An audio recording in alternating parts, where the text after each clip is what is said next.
tayo na at samahan niyo kami magluto ng lechon kawali. Una, bibili po muna si Robert ng mga ingredients. Karne ng baboy, sibuyas, kamatis, ginisa mix, paminta, toyo at suka. Ma'am, pasensya na po ma'am kasi maulan po kaya medyo maputik. And at this point po, si Robert po is namimili ng mga ingredients po na actually maganda po tingnan if ever man po nagagamitin namin sa plating katulad ng po ng kamatis.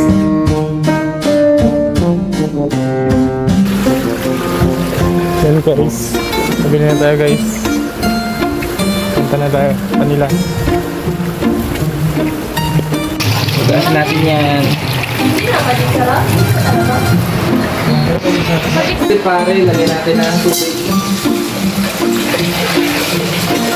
Pwede na yan. Ilalagay natin yung karne.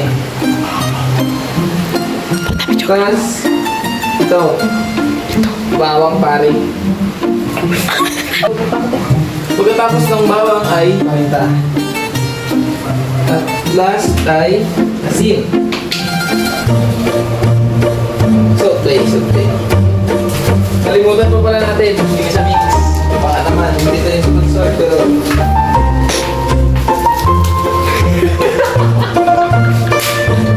Lagyan natin yun dyan.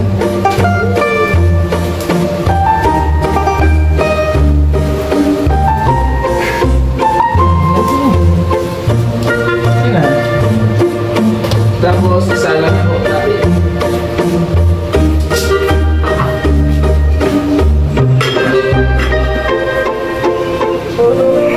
A few moments later. After 10 minutes ng pagpapakulo, ay hahanguin na po natin ang ating nilagang karne.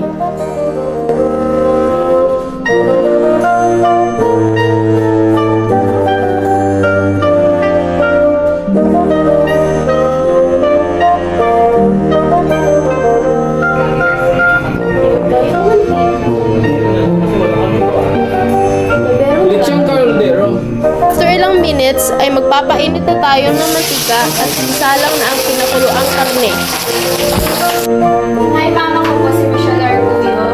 Ako po si Lester Shin M. Academia. Ako po si Robert Pinero. At ako po si Roan G. Bakuta and we are from BSBAFM1B.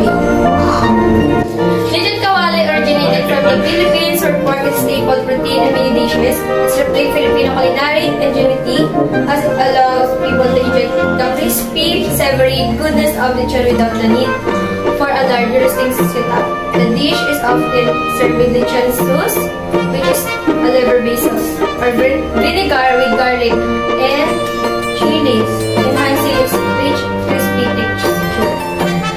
Guys, bakit po ba natin minamahal yung lechon ng mga Pilipino? Lechon kawali is beloved for its crunchy skin, tender meat, and rich, savory flavor. It's a staple of Filipino feasts and celebrations, but is also enjoyed as an everyday comfort food.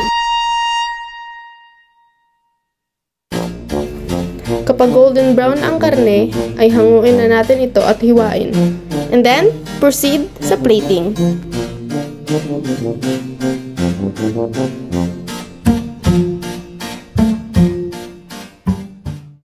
Now I believe in la 부르는 노래 자꾸 찾아 헤매이던 그대와 my 내 사랑 be my only love. Okay, so it's time for the taste test. During our taste test po, ma'am, sasabihin po namin yung reflection po namin. Dali na lang! Parang muna? Kuya pa ka mo. Amo niya naman. Yung dali na yung nakabidyo tayo. Yeah. Hindi, okay na muna. Hello. Ano pa rin? Ano pa rin? Ano for panik? Ikaw pa rin. So, masarap naman po siya ma'am. So, para sa amin is successful po yung aming luto. So, yung natutunan ko po ngayon sa aming activity is mas na-appreciate ko pa yung aking pagka-Pilipino kasi na-realize ko na marami naman pala tayong masasarap na pagkain. Actually, ma'am, fact check. Yung ginamit po namin karne dito is pata. So meaning po, like medyo matigas, and then, meaning po namin, during po sa pagluluto po namin, we encountered several po na mga problems, but still, we tried our best, and I think our best po is like enough.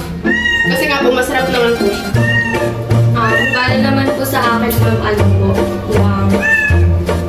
siguro po nakatulong po to yung ganitong activity sa amin kasi po, madalang na lang po ngayon sa mga Pilipino na makaluto po ng mga ganitong lutuin na. Akin naman po yung kailangan paglagay natin ng baboy, tapos pag-prito. Kaya ano itong luto para ang kilabasan mas masarap. Medyo hirap lang po sa part na yun kasi tumatalsik po